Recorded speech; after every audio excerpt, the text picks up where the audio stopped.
Hello everyone, so in case you haven't guessed from the title of the video, today I'm going to be doing a little homey kind of kitchen style baking video on how to bake some nice recipes with lavender. As you know, the smell of lavender has calming and soothing properties that can really help with anxiety in a natural way.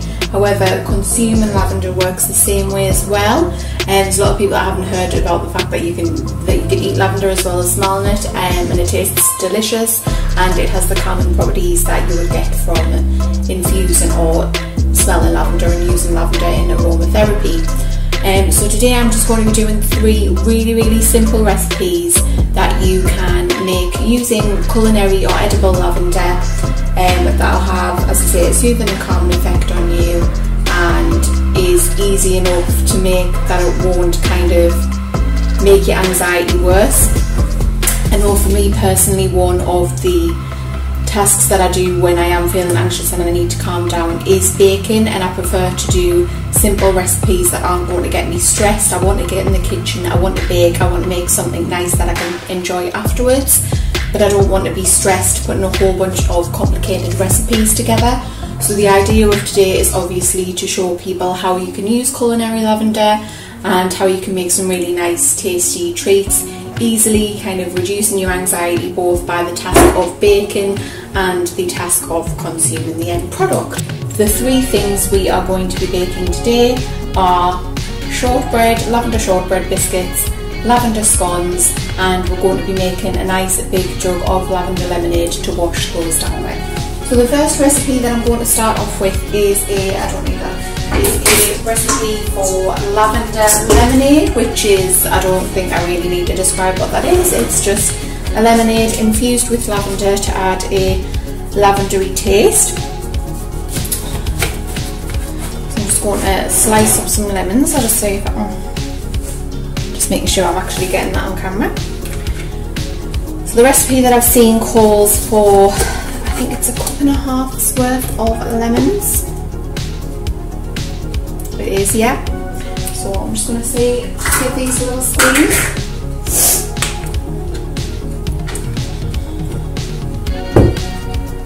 See, it might be considered ideal to use an actual lemon juicer to do this, but unfortunately I don't have one. Considering how much I use lemons, I don't actually have a lemon juicer. My hands are clean, by the way, and this is only going to be done by myself and my husband, so it's absolutely fine. Just got like a straight lemon juice squeeze in there.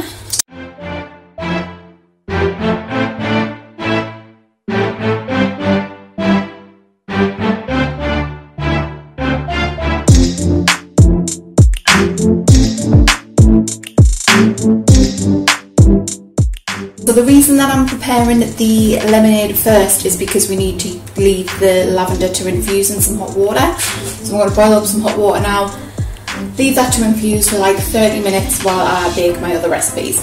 Wait for the water to boil. Waiting for the water to boil. So I'm going to use this water boiling time, if you can actually hear me over the kettle, to just quickly show you the ingredients that we're going to be using for the scones and the shortbread.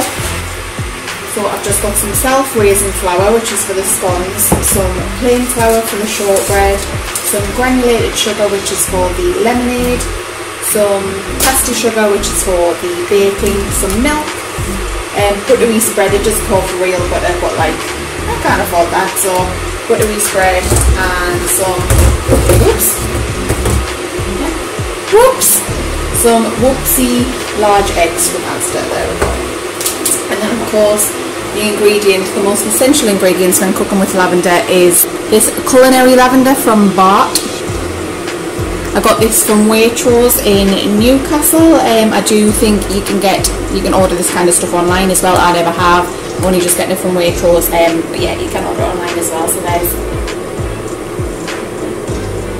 lavender. So for this lemonade I am going to take 1 tablespoon of lavender with 1 cup of sugar into the bowl ready to infuse.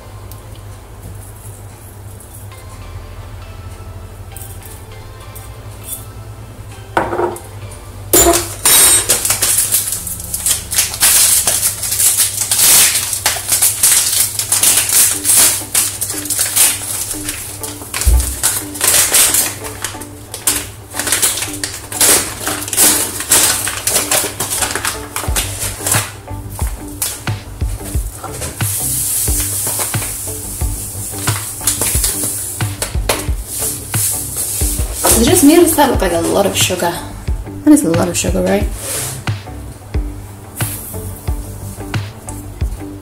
Then I'm going to add 2 cups of hot water.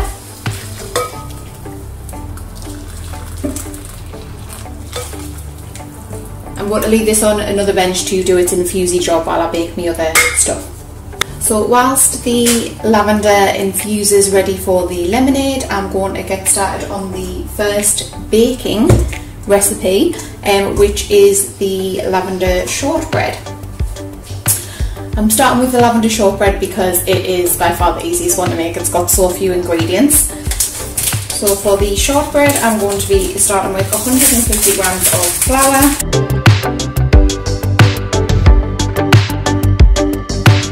Into that I am going to rub 100 grams of butter.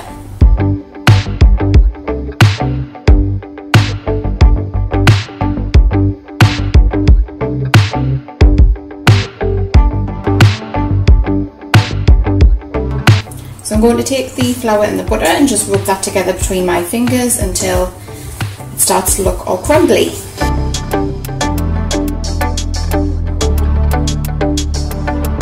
Add in 50 grams of caster sugar.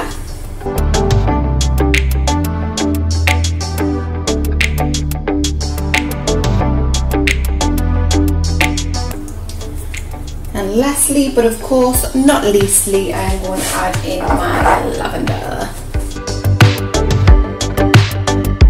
The good thing with cooking with culinary lavender is that there's no infusion involved. You don't need to, I mean obviously there is with the lemonade, but in the baking you don't need to infuse it with the butter or with milk or I don't know, anything like that beforehand. You just, the dried culinary lavender just goes straight in with the recipe, and I'm just going to add a tiny little bit of milk.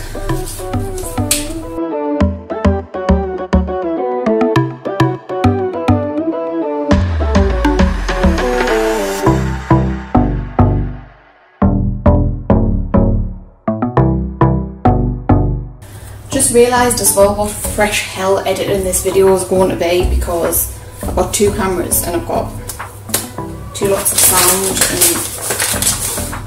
I'm going to have to cut a whole bunch out because it's just me fannying about in the kitchen and speed a whole bunch of stuff up. Why do I put myself through this? After adding that milk, I've combined all of the ingredients together, but essentially just by squeezing it together until it forms a nice dough like this. I have floured a clean surface. I'm going to put my dough on here, like that. So you can see the little bits of lavender in the shortbread, and I find that really satisfying.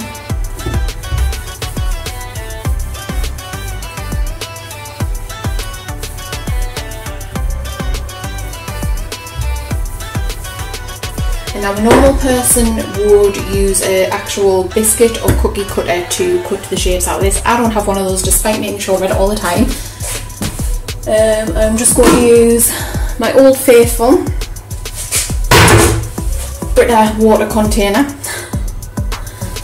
and I just use that to pop out the little shortbready circles. How cute is that? It's about, I don't know, a centimetre thick, I guess. I just kind of guesstimate, it all depends on your personal preference, but yeah, it's about a centimetre thick.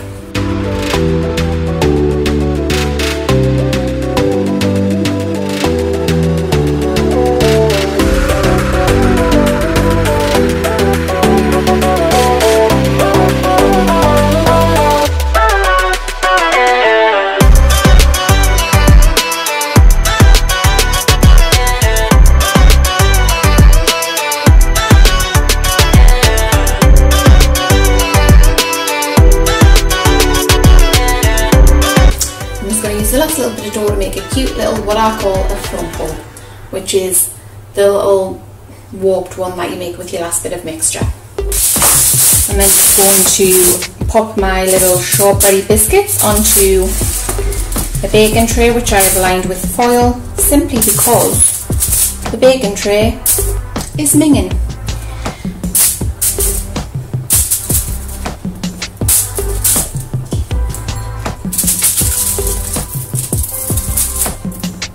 There's no room for me flumble. I'm going to have to do some rearranging here. Right, okay. So leaving a little bit of gap in between because they will grow and spread ever so slightly. So there we go.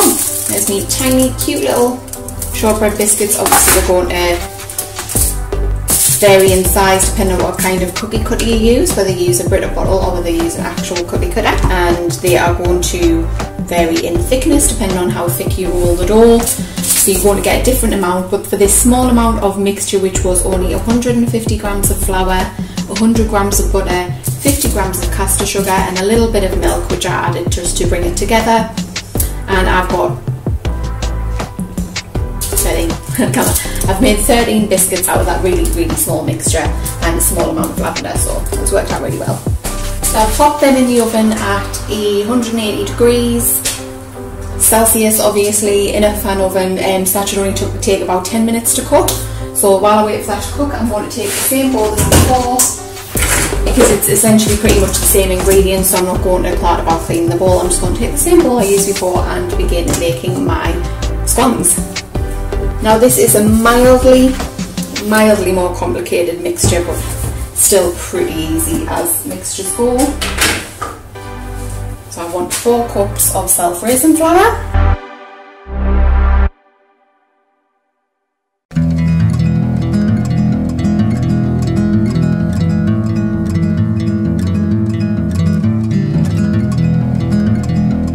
Then I'm going to take a teaspoon of baking powder, which I haven't got out. Far too much sugar. This is becoming slightly less relaxing than we started out.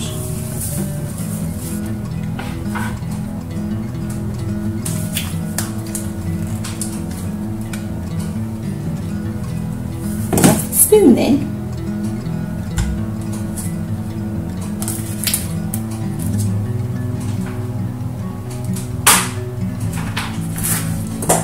Bunnies, whatever you're doing, stop. Whatever you're doing, just cease the activity, because I know it's going to be naughty.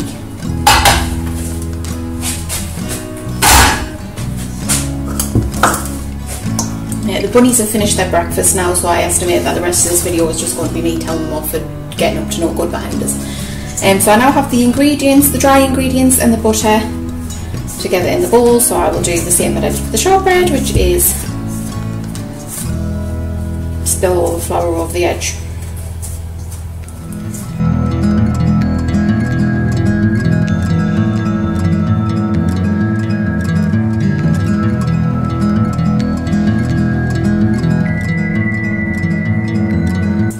And there we go, there's my dry ingredients combined. I'm then going to add 2 teaspoons of lavender, which I'm guessing is going to be exactly what I've got left in my pot. I've got a tiny shred left. Oh, sorry, it's all going in. All going in, it's all happening up in here, up in this kitchen. I'm just going to stir that lavender into the dry ingredients. Make sure it gets nicely spread, so there's a little bit of lavender in each scone. Like, it may seem like I'm adding really small amounts of lavender to these recipes, which I am, but as you know from sniffing lavender flowers, or if you've never eaten lavender before, it's extremely pungent. It is an extremely strong flavour, so you only need, thankfully, only need to add a really small amount to your recipes. So I added that. Now I'm going to add in the wet ingredients. So we had a mild to potentially moderate to potentially disastrous disaster there, because my phone battery ran out, which is recording the bacony bits, and it might, shut up bunnies, and it might have occurred that the front facing camera, this camera, wasn't recording at all. So let's see what happens in editing. Anywho, so where was I? Eggs. So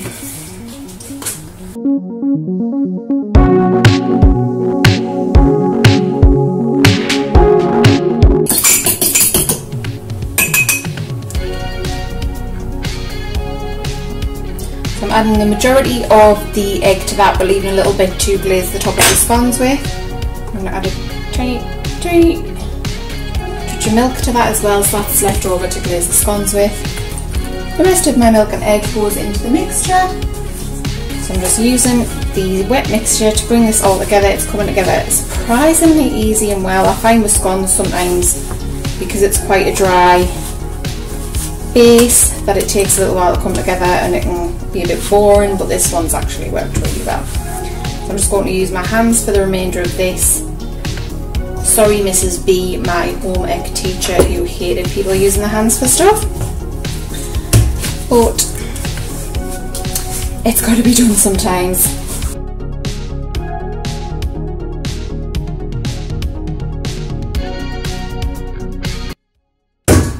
Boom, boom, boom, boom, boom. Spend the night together, tonight to forever. Boom, boom, boom, boom. Boom, boom, boom. Let's spend the night together, together in my... I think I've just realised the true meaning of that song, and I'm never going to sing it again.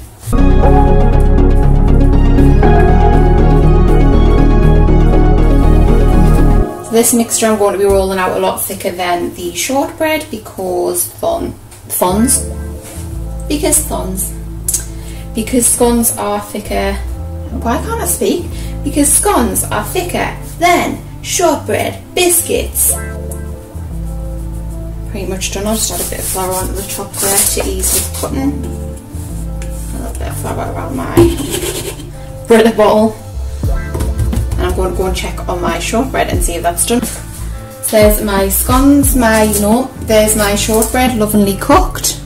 As you can see on the tray, some of them are kind of golden brown around the edges, some of them not so much. But they're sufficiently cooked. Now you can choose to sprinkle sugar on top now or sprinkle sugar on top before you go in the oven. I find that step a bit unnecessary, but it's up to you.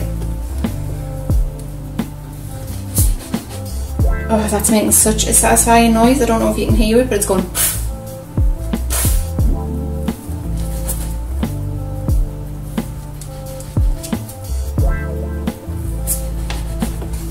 There we go. Lovely little scones. I'm just going to place them on the baking tray. Looking at it, how much mixture there is, I'm thinking this might be 2 trays worth, but I'll just cook one lot for time and efficiency and whatnot.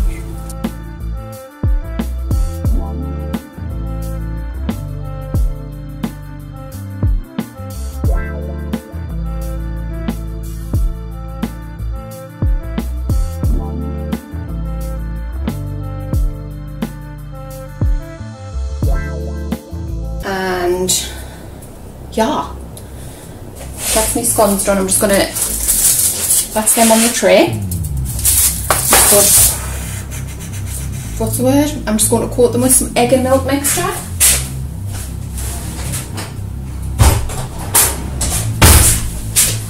Glaze, I think glaze is the word. Glaze them.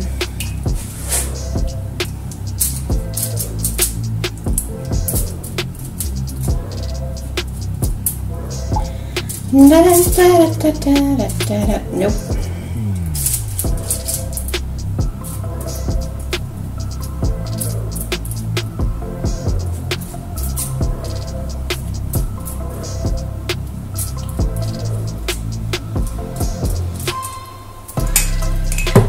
There we go. Wonderfully glazed, and that takes all of a couple of seconds. I'm hoping that this is, you can see this on camera. And there we go, again wonderfully glazed, and that goes in the oven for 10 to 15 minutes depending on your oven's power. Mine's probably going to take about half an hour because I have the worst oven in the world, but we'll see. I'm going to take a break from recording now whilst I wait for the scones to cook and wait for the lemonade to finish infusing. Don't know how much flour and angle this is going to be. Just thought I'd show you the chaoticness of my kitchen.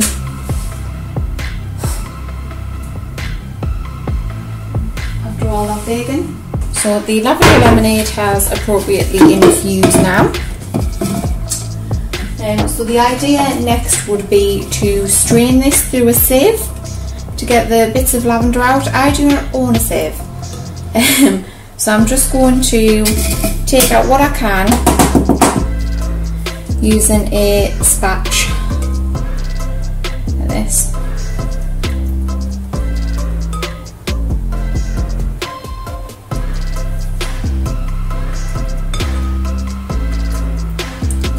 Now I am aware that I am not going to get all of the lavender out doing this. I'm not bothered, if I'm honest.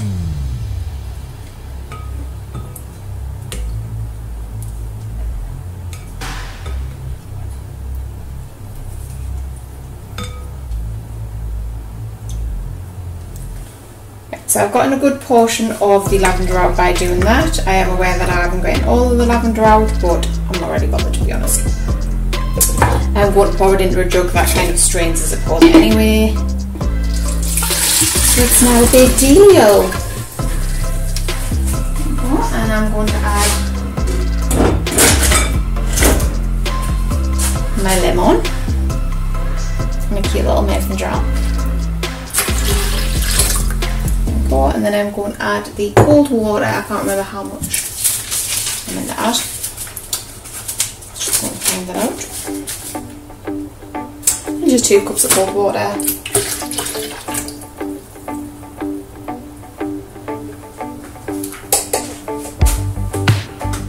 And there we go, and there we have our lavender lemonade.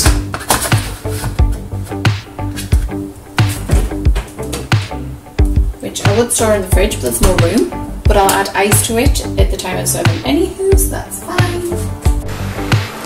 So there are my lovely lavender treats, all complete and ready to be served up in the garden or on the patio